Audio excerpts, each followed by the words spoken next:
¿Ya? ¿Cómo están? Buenas noches. Bueno, vamos a hacer hoy una pequeña charla sobre bases de inicio de alimentación complementaria, ¿sí? Al menos desde el punto de vista de lo que una asesora de lactancia recomienda y puede apoyar a las mamás y a las familias en este proceso. Entonces, pues vamos a hablar de unas cosas básicas, ¿sí? No me voy a meter en cosas profundas, no vamos a hablar de recetas ni nada de eso. Para eso, definitivamente, yo no soy la persona más adecuada.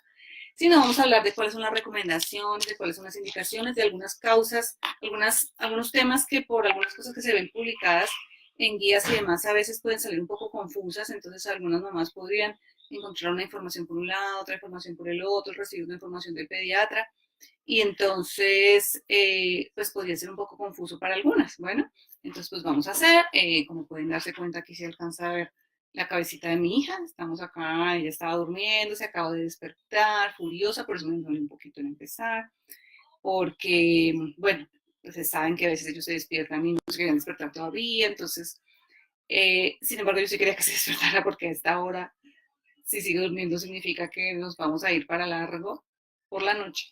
Pero bueno, esos son otros temas diferentes. Lo cierto es que por aquí está, esperemos que se despierte y no nos vaya a armar braveza cuando, si la mitad de la charla se despierta, si no, pues bueno, ahí tendremos que hacer algún plan, algún corte y después volver o algo así.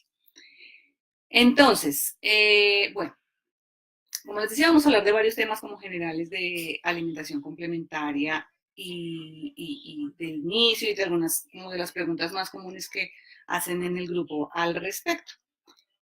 Lo primero que tenemos que tener presente, y lo voy a resaltar ya y lo voy a repetir seguramente muchas veces, es que las recomendaciones actuales de la Organización Mundial de la Salud, de todas las asociaciones de pediatría a nivel mundial, de las asociaciones de enfermería, de nutrición, bueno, por todas partes, es que la alimentación ideal para un bebé desde el nacimiento hasta los 6 meses debería ser leche materna exclusivamente, hasta los 6 meses como primer punto clave.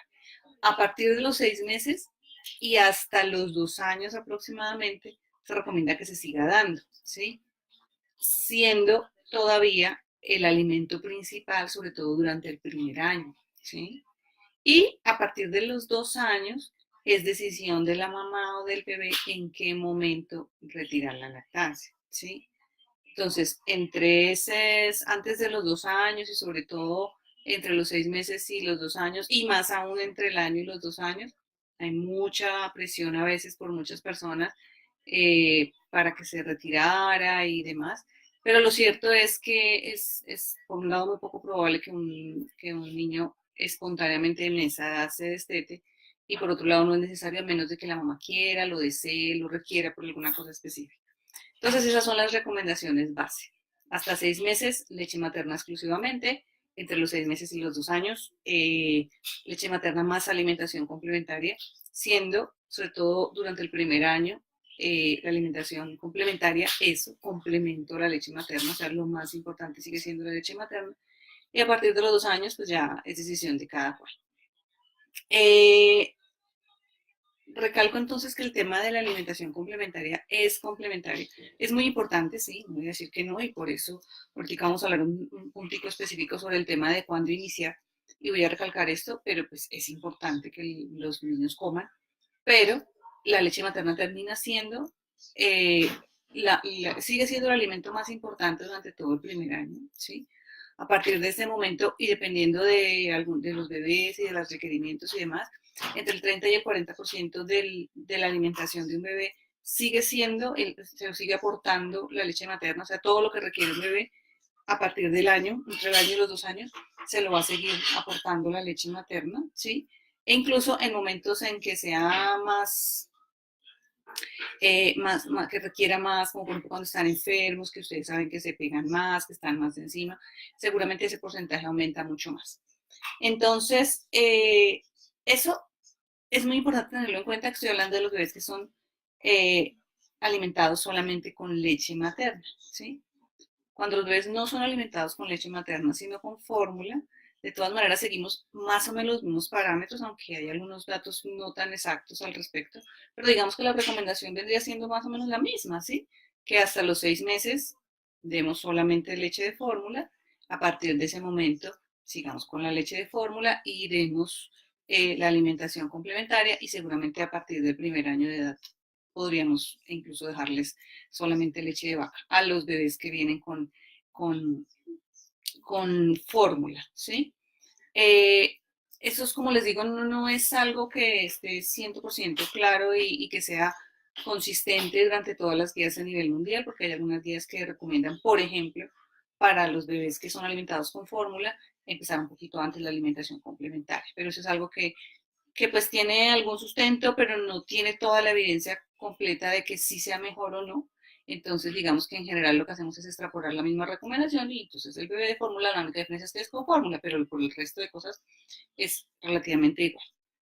Tener en cuenta que los bebés, esto aplica para los bebés de peso adecuado y no de nacimiento prematuro. Los bebés pretérmino tienen una dinámica diferente, tienen una serie de patologías y de desarrollo como tal, así no tengan enfermedades diferentes. Entonces, no necesariamente se ajustan a estos mismos tiempos, ¿sí? Entonces, con los bebés de nacimiento prematuro hay que tener presente que hay que estar acorde ¿qué? A lo que se charle, por así decirlo, con el pediatra, ¿sí? Es un tema para conversar con el pediatra y aclararlo, ¿sí?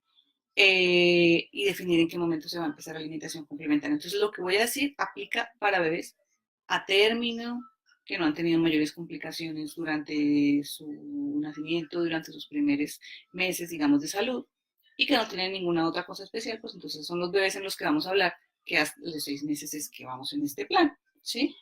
Entonces, hay un tema que está causando un poco de controversia y es el hecho de que con alguna frecuencia se ven unas recomendaciones sobre iniciar alimentación complementaria a los 4 meses. Aquí quiero aclarar que no es que sea una locura, digamos, pero pues no es la recomendación general. O sea, ¿cuál es la idea? La idea es que eh, yo inicie alimentación complementaria en el momento en el que considere que el bebé tiene la madurez de su sistema digestivo, renal, lo suficientemente adecuados para procesar, para hacer una digestión, para procesar y demás otros alimentos diferentes a la leche materna. Eh, y según algunos estudios eso podría estar pasando hacia pasados más o menos los 4 meses, ¿sí? Sin embargo, no hay evidencia clara de que al adelantarse a los 4 meses sirva para algo, ¿sí? Entonces, una cosa es que uno pueda decir que fisiológicamente un bebé podría estar eventualmente preparado para recibir alimento desde los 4 meses de edad. Y otra cosa muy diferente es que vayamos a decir que entonces a todos les vamos a empezar a ese mes, a ese tiempo porque no ha demostrado que eso sirva para algo, que eso mejore en algo, algún desenlace, y más bien si hay algunas dudas sobre algunas posibles asociaciones con algunos otros desenlaces no tan adecuados. Entonces, eventualmente, algunos bebés con algunas características especiales, algo que se hable con el pediatra y se aclare, el pediatra podría y la mamá podrían llegar a algún acuerdo a iniciar alimentación complementaria antes. Pero esa no debe ser la norma, esa debe ser la excepción, ¿sí? Entonces, no es tema de latigar al pediatra y decir que es que no sabe, que no sé qué, porque uno no sabe específicamente qué pasa con ese bebé, ¿sí? Claro que hay que tener que si se va a hacer ese inicio desde esa edad, que se haga con un pediatra con el que podamos hablar, que nos explique bien por qué está proponiendo eso, al que yo le pueda decir, pero yo tengo entendido que es hasta los 6 meses, ¿por qué en mi caso sería mejor empezarlo antes? Y que las razones yo esté de acuerdo, las entienda, las comprenda y me sienta clara con ese pediatra. Si definitivamente no, si no hay claridad, si me parece que de pronto este pediatra no está usando un fundamento muy adecuado, así además de pronto me está hablando de que esto incluya algún tema de cambiar leche materna por fórmula, entonces seguramente lo que yo voy a requerir es más bien buscar otra opinión, ¿sí? Pero no vamos a decir que necesariamente eso significa que el pediatra es malo, porque eventualmente en algunos casos individualizados y por decisión del pediatra y en conjunto charla con la mamá, como les digo, es muy importante que si les dice eso su pediatra, ustedes averigüen, pregunten por qué, tengan claro cuál es el motivo por el cual, no simplemente porque, ya cumplió 4 meses, vamos a empezar. No, esa no es la idea. Porque además, por un tema de salud pública y de políticas de promoción de la lactancia materna, las organizaciones internacionales, empezando por la Mundial de la Salud, siguen recomendando que se inicie en la mayoría de casos a los 2 años, ¿sí? Perdón, a los 6 meses la alimentación complementaria, antes no. Como les digo, no hay beneficio evidente, no hay una cosa así que diga uno, es mucho mejor hacerlo así. Y pues por otro lado está el tema de la promoción de la lactancia materna y que queremos aumentar los niveles de lactancia materna exclusiva y que queremos beneficiar.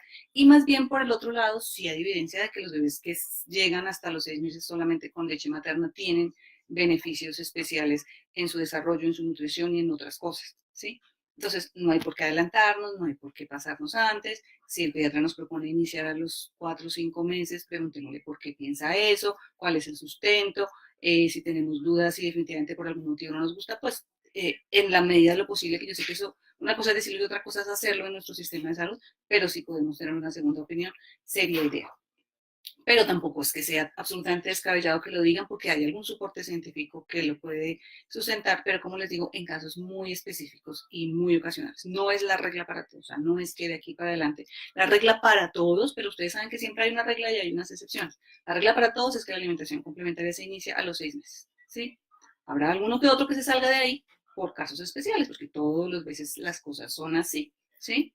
Entonces, la idea es que empecemos hacia los 6 meses y aquí quiero hablar de un tema, otro que causa mucha controversia y es el tema de los famosos requisitos para iniciar la alimentación complementaria, ¿sí? Es importante aclarar, ¿sí? Que no es buena idea tampoco atrasar la alimentación complementaria, ¿sí? Yo sé que esto que estoy diciendo puede ir en contra cuando a las que lo estén oyendo de algunas de las cosas que más se dicen en la mayoría de apoyo entre madres y demás, ¿sí? Pero sin decir que hay un afán desmedido, tampoco es adecuado esperar, ¿sí? Porque eh, hay un problema con el hierro y la leche materna. La leche materna no tiene todo el hierro que quisiéramos. Yo siempre he dicho que la leche materna tiene el hierro necesario. Lo que pasa es que tal vez no deberíamos hacer algunas intervenciones como algo relacionado con el pinzamiento del cordón umbilical y tal vez efectivamente la idea es que se empiece a los 6 meses, ¿sí? O sea, tampoco es que eso signifique que tenga que ser algo mal y que estamos mal hechos y la leche materna no funciona, entonces por eso es que me tengo, o sea, digamos que lo que a mí me interesa es no mandar el mensaje de que es que el problema es que la leche materna no tiene el hierro suficiente, no, la leche materna tiene el hierro que tiene que tener, ¿sí? Y si está diseñada de esa forma es porque así debe ser, ¿sí? Entonces, seguramente tendríamos más tranquilidad con las reservas de hierro si se utilizara más, se evitara el pensamiento precoz del cordón umbilical en los bebés recién nacidos. Pero lo cierto es que ya yo tengo a mi hijo hoy aquí y si me le hiciera un pensamiento precoz del cordón umbilical, yo no debería tener por qué exponerlo a una anemia porque sé que la leche materna que le voy a dar no tiene la suficiente cantidad de hierro. Entonces, los protocolos y los protocolos del país y los pediatras tienen sus esquemas en bebés prematuros, en los que no, en los que son alimentados con leche materna y en los que no, pues recomiendan ciertos momentos en los que adicionalmente le dan una suplencia de hierro al bebé. Ya, ya, ya.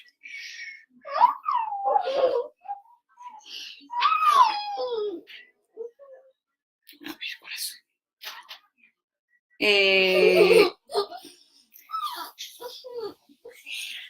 Y vamos con el tema, perdón, un segundito, que me despertó, como les dije, esto podía pasar.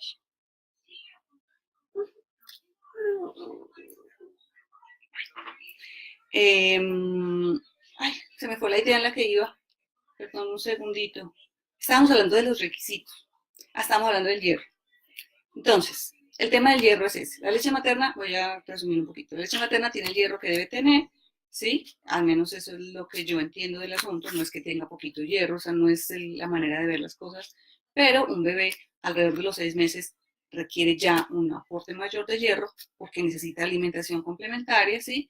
Seguramente no tendríamos esa dificultad si tuviéramos otras prácticas en los partos y no tuviéramos pinzamientos precoces del cordón umbilical, si nos lo dejáramos tardío. Ahora, eso no siempre se puede, hay casos en los que es necesario hacer el pensamiento precoz porque es más relevante para algunos temas del momento y de la vida del bebé.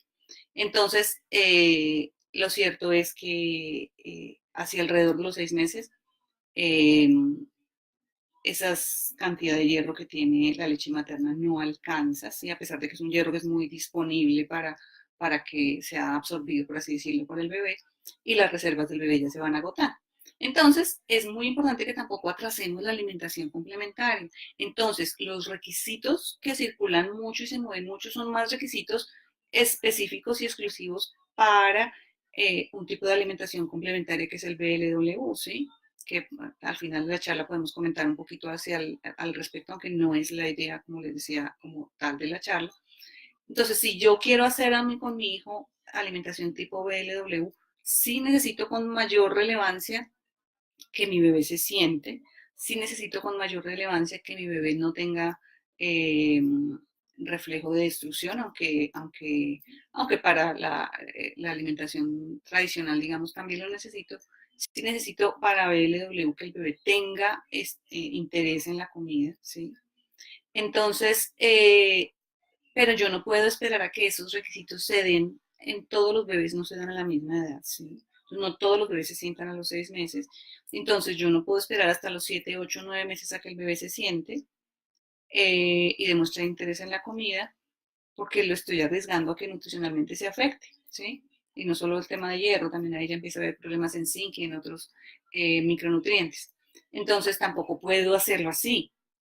Entonces, ¿cuál es la idea? La idea es que hacia los 6 meses, máximo 6 meses y medio, pues no es que sea una cosa que no yo cumplió 6 meses y yo le tengo que empezar, pero más o menos alrededor de esa edad yo le debo empezar alimentación complementaria, si no lo debería trazar más allá. Si mi bebé ya está sentando, si ya le veo interés en la comida y demás, pues listo, hoy puedo empezar con BLW. Si mi bebé no tiene esas características todavía, pues entonces yo debería no demorarme tanto más, esperar de pronto un poquito a ver, pero si definitivamente no, y ya tenemos 6 meses y medio y ya está corriendo el tiempo, pues entonces más bien inicio eh, alimentación complementaria con método tradicional, ¿sí? Para que no se me corra el riesgo nutricional con el bebé por cumplir unos requisitos que, como les digo, no son específicos y exclusivos de método de alimentación, pues de inicio de alimentación complementaria, no son 100% necesarios. Tengamos en cuenta que hay bebés que nunca van a lograr esos hitos, o sea, si un bebé tiene, o que se van a demorar muchísimo más, si un bebé tiene un problema neurológico, seguramente va a durar mucho más en sentarse o tal vez nunca se va a sentar. Entonces, ¿cómo voy a hacer para alimentarlo? ¿Sí? Entonces, no puedo quedarme con el tema de que si no se sientan, no se puede. ¿Sí?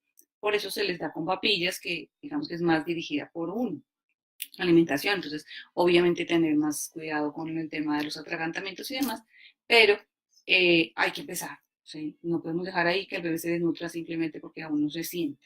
¿Ok? Otra pregunta que hacen mucho es que aunque empiezo, que le doy primero, que no, que si las alergenos, que si le doy el huevo, que si las fresas, que si, en fin. Digamos que en este momento es claro que no tiene ninguna necesidad, ninguna justificación eh, eh, retrasar la alimentación, sí, la ingesta de alimentos alergénicos, ¿sí? Que si un bebé va a tener la alergia, pues la va a hacer, ¿sí? Y que aparentemente si hay alguna menor probabilidad de que presenten alergias si se introducen estos alimentos alergénicos más tempranamente, o sea, digamos desde el principio. Entonces no hay ninguna justificación porque antes se pensaba para no darle huevo, para no darle fresas y otros alimentos que se consideran tradicionalmente que tienen mayor probabilidad de causar alergias, ¿sí? Frutas, verduras, carnes, cereales, todo lo debemos empezar desde el principio. Aquí no hay que atrasar casi nada, ¿sí? Ahorita hacemos una lista corta de las cosas que sí habría que retrasar un poco, ¿sí? Está la regla conocida, me imagino que por todas, que idealmente debemos introducir un alimento durante unos 3 días, que debemos darle varias pruebas, que para evaluar si hay alguna posibilidad de alergia, y ya a medida que vaya pasando el tiempo, pues vamos introduciendo más y más y más y más y más, ¿sí? No hay que atrasar, esperar para las carnes, o sea, lo que más necesita un bebé, como les decía, es hierro, y las carnes tienen hierro, y los cereales tienen hierro, algunas legumbres tienen hierro, entonces todo eso hay que empezar a darlo pronto, ¿sí? Entonces no se trata de darle solamente papillas de frutas y papillas de auyama, en fin, y de quedarnos en ese plan durante algún tiempo, ¿sí? Tradicionalmente, y somos un país además de una cultura importantísima en sopas, y Colombia es un país que tiene una cultura muy importante y un desarrollo alrededor de muchas sopas, y yo, por ejemplo, soy fanática de muchas sopas, pero pues es mejor la alimentación, la comida en sopas no es tan adecuada, entonces es mejor dar los alimentos como tal y no dar sopas todo el tiempo, porque digamos que en ese caldo en el que se cocina la sopa se van muchas veces todos los nutrientes, muy a contra de lo que comúnmente hablan las abuelas de que la sustancia de la sopa, pues no, la sustancia de la sopa está sumamente diluida porque tiene unos tiempos de cocción largos, entonces pues ahí se pierden mucho de los nutrientes, entonces no es la fuente nutricional más importante, ¿sí? Y otro tema que hay que tener muy importante es el tema de los jugos, ¿sí? También somos un país de jugos, además pues como tenemos tanta fruta, tanta posibilidad de frutas y tanta posibilidad de frutas que se toman comúnmente en jugo, o sea, pues uno se puede comer el mango, pero no es tan común comerse un lulo, por poner un ejemplo aquí que se me ocurra. Entonces, claro, tenemos una cultura de frutas y de jugos, pero entonces el problema relativo con los jugos es que son una fuente, digamos que el procesamiento de convertir una fruta en jugo hace que por un tema que pasa ahí como de reacciones químicas se libere y el azúcar esté más disponible. Entonces, no es lo mismo comerme un lulo que comerme un jugo de lulo. ¿Sí? Entonces sería mejor poderme comer el lulo. Entonces, es ideal darle las frutas, no los jugos. Entonces, ¿con qué acompañamos la comida? Con agua, ¿sí? Idealmente con agua. Entonces, esas son como las recomendaciones generales a la hora de inicio. Podemos iniciar todo, ya aclaro un poquito mejor cuáles son las cosas que no debemos iniciar desde el principio. Debemos hacer la prueba de los 3 días para mirar y estar seguros que el bebé lo tolera bien, que no le causa nada, que el bebé no le guste hoy, pues no significa que no le guste, sino que simplemente hoy no le gustó esa textura o no le llamó la atención, pero no significa que no vaya después a recibirlo. Una bebé podemos, digamos que tendríamos que tener unas 10 o 15 veces haber probado algo para tener mediana certeza o no de que no le va a gustar definitivamente. Entonces se trata de volver a intentar en unos días, de volver a tratar, de mirar, ¿sí? Eh, Lácteos, como el queso, como los yogures de ciertas características, se podrían empezar a dar hacia los 9 meses. Leche como tal de vacas y leche de bolsa, como la conocen algunas personas acá en Colombia, sí, precisamente hacia los 9 meses, el año, perdón, o sea, la leche como tal hacia el año. Eh, Lácteos, por lo que les decía, como queso y algunos yogures se podrían empezar antes, como hacia los 9 meses aproximadamente, ¿sí?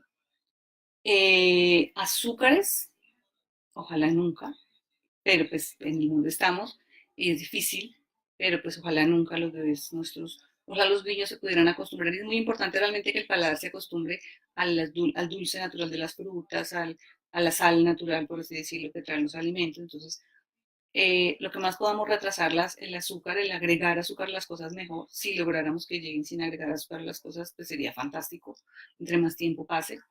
Y la sal, pues también es importante que al menos al principio no pongamos nada de sal en los alimentos y ya después, con el tiempo, eh, ojalá se queden así también, ¿sí? O sea, la sal y el azúcar son una costumbre. Hay muchas maneras de darle sabor a las comidas diferentes a ponerle sal o ponerles azúcar, pero estamos muy acostumbrados a ellos culturalmente. Entonces, que sería lo ideal que no lo hiciéramos. No solo por el tema nutricional del momento del bebé, sino por generar costumbres, ¿sí? O sea, si no nos acostumbráramos a comer alimentos con alto contenido de sal, seguramente tendríamos menos hipertensos pasando los años. Y si nos acostumbráramos a no comer alimentos con azúcar añadido, pues seguramente tendríamos menos obesos y diabéticos y otro poco de cosas que dependen de ahí después a lo largo de la vida. Entonces, si queremos que nuestros hijos tengan esas menores probabilidades de tener esas enfermedades y tengamos más éxito en esos aspectos, pues fantástico. Y si de paso nosotros nos acostumbramos así, pues mejor. Porque si hay algo claro en la alimentación complementaria, es que es el mejor momento para que nosotros como adultos cambiemos y evaluemos nuestros hábitos alimenticios. Porque no tiene ningún sentido que yo le diga a mi bebé que coma frutas y yo no me las como, ¿sí? O sea, no va a pasar, no tiene lógica. No tiene ningún sentido que yo diga que yo intente que mi bebé coma saludable si le está, mientras él se come las habichuelas yo me estoy comiendo una hamburguesa con tocineta, ¿sí? Entonces, no tiene sentido. ¿No? Entonces, es un muy buen momento para que nosotros también organicemos nuestros hábitos alimentarios porque ellos aprenden de nosotros. Esa parte es muy importante. Entonces, alimentos que hay que retrasar, como les decía, entonces ya hablamos del tema de los lácteos y la leche, ya hablamos del tema de los azúcares y la sal, todos los alimentos duros, redondos, que tengan riesgo de atragantamiento, entonces los manís, almendras y demás, las cosas redondas, duras, como por ejemplo las uvas, eh, son los alimentos que deberíamos también retrasar. Algunas guías dicen que a los 3 años, otros pediatras recomiendan que a los 5 años sería más seguro, ¿sí? Entonces, mientras tanto, pues lo que yo hago es con la uva es cortarla así otra vez para que el bebé no tenga tanto riesgo de atragantarse y pues almendras y maní y demás, pues en preparaciones, molido, en arroz con almendras, o sea, hay maneras de dar las tajaditas y demás sin necesidad de exponer al bebé al atragantamiento. O sea, no es que la comida no se pueda consumir por algún problema, sino el problema es la presentación, ¿sí? La forma de un maní que es de altísimo riesgo para que un bebé se atragante por lo que es duro, ¿sí? Y redondo.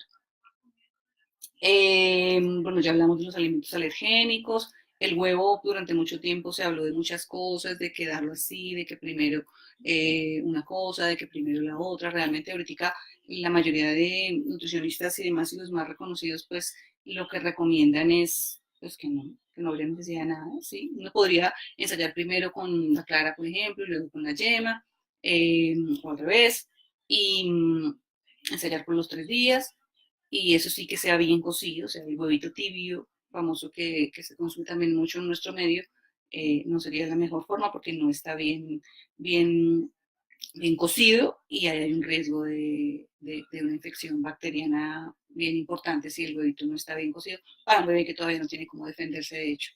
Entonces, bien cocido, ¿sí? Ese sería lo ideal para probar. Y ya, después, pero se puede empezar a los 6 meses sin ningún problema. Está el tema de algunos alimentos de las hojas verdes que tienen alto contenido de nitratos, como por ejemplo las espinacas y las acelgas y ese tipo de comida. eh, Tiene algún alto contenido de nitratos y entonces hay algún riesgo de una reacción química en la sangre, por así decirlo, del bebé.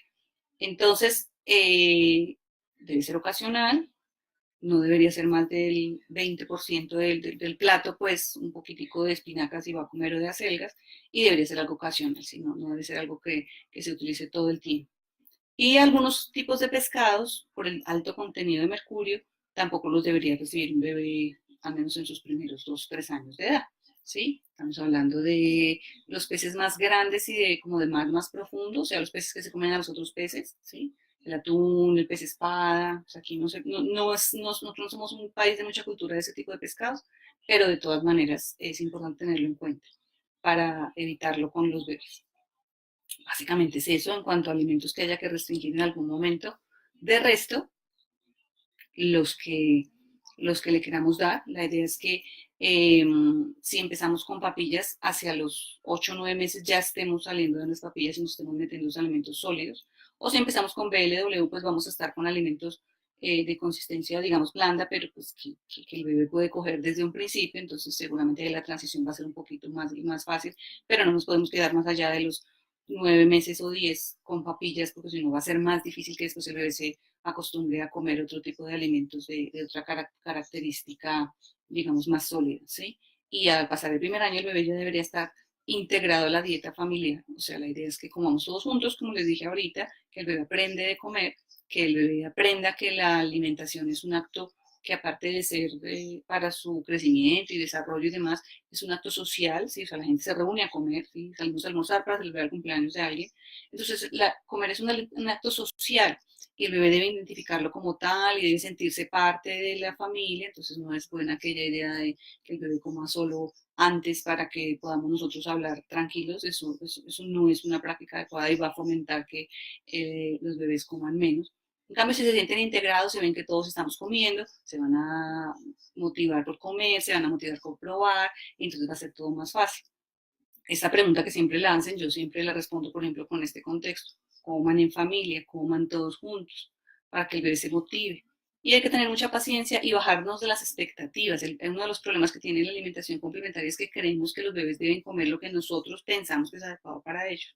Pero es que eso no es exacto, ni hay medida exacta, ni nada. El bebé es el que sabe y hay que respetarlo, ¿sí? Entonces, exceptuando que estemos hablando de bebés que ya tienen problemas nutricionales y demás, que ahí habría que hacer alguna ayuda seguramente, de revisar un poquito mejor las porciones, de revisar qué es lo que le estamos dando. Acuérdense lo que dije de las sopas, acuérdense de lo que dije de los jugos, acuérdense de lo que dije de no dar más papillas más allá de los 8 o 9 meses de edad. Eh, pero de resto hay que confiar en que ellos saben, ¿sí? Entonces, a nosotros de adultos se nos respeta mucho cuando no queremos comer más, cuando no nos gustó el arroz, cuando, ay, pues sí, a mí sí me gusta esto, pero pues es que como que no tengo ganas de comer eso. Y pues a los niños no, a los niños les queremos embutir lo que creemos que deben comer. Yo sé que la mayoría lo hacemos porque queremos el bien de nuestros bebés, pero tenemos que lograr sacarnos esa idea de la cabeza. O sea, es el bebé el que sabe, nosotros no. Que nosotras no toman el cuerpo de él para saber cuánto quiere comer. Y dos hermanitos, dos gemelos pueden comer muy distinto, ¿sí? Entonces, imagínense la variabilidad que puede tener eso. Eh, Creo que esos eran los temas básicos del asunto. No obligar, el tema afectivo de la alimentación, necesitamos que no se maneje ni como premio ni como castigo. Entonces, la idea no es que el postre es el premio y que si no comes, entonces no vamos a ver televisión. O sea, ninguna de las dos alternativas son buenas porque ambas generan una relación en que la comida se convierte en algo emocional, ¿sí? Entonces todos sabemos después que vivimos mucho en el tema de que cuando estoy triste o no me dan ganas de comer o si como, o que relacionamos el hecho de comer con algunas cosas con que nos desespera y nos da fastidio y nos da rabia y demás, y seguramente tiene un origen en ese aspecto, ¿sí? El componente afectivo de la relación al comer es importantísimo. No obliguemos al bebé a comer lo que no quiere, no obliguemos a que sea al momento o como nosotras pensamos o la cantidad que pensamos, no utilicemos la comida para premios y para castigos, sino respiremos hondo. Yo sé que no es fácil, yo sé que a veces pasan días y algunos no comen nada y entonces uno tiene que empezar a buscar trucos, a mirar a ver cómo, ponerle formitas divertidas. No entretengamos, por favor, las comidas con otras cosas. Entonces, esto no se trata de que coma así sea pegado al celular todo el tiempo de comer, porque no está aprendiendo lo que debe aprender, no está adquiriendo esa conciencia social y de acto divertido que tiene el comer, ¿no? Porque está simplemente porque si no está con el televisor y los muñequitos o el celular no come. Entonces, eso tampoco es una buena estrategia. O sea, no acostumbremos a los bebés a comer así. Yo sé que nos hacen la vida más fácil, pero no es bueno para ellos, ¿sí? Porque entonces eso lo que termina generando precisamente es mayor riesgo de obesidad, mayor riesgo de que no se autorregulen, sino que simplemente comen ahí viendo el televisor y entonces va a ser el adolescente que llega obeso o la adolescente que llega obesa o la adolescente que empieza a tener otro tipo de problemas alimenticios precisamente porque no encontró cómo contener su alimentación y la vincula a ciertos hechos difíciles y no a comer por placer y porque es un acto social y porque además me ayuda a desarrollarme y porque es rico, que comer es rico. Entonces, la idea es que nuestros bebés lleguen a niños más grandecitos, adolescentes y adultos con esa sensación, no con la sensación amarga relacionada con la comida o con la sensación de que es un premio, ¿sí? Porque tampoco eso es bueno. Y sobre todo cuando utilizamos, por ejemplo, los postres de premio, no es bueno. No significa que no le tengamos que decir a nuestro bebé, porque es un límite difícil, ¿no? En el momento en el que yo no le voy a dar postres si no almuerza, eh, porque tampoco es la idea, ¿no? Entonces, pero la idea es que él entienda que es que el postre es después del almuerzo, no que el postre es un premio por haber almorzado, ¿sí? Es una barrera que puede ser un poquito difícil de explicar a veces a un bebé, pero es importante que se entienda, o sea, no es un premio, pero el postre sí debe ir después del almuerzo, porque si no, no almuerza. Lo otro que es más nutritivo y más, creo seguramente más importante.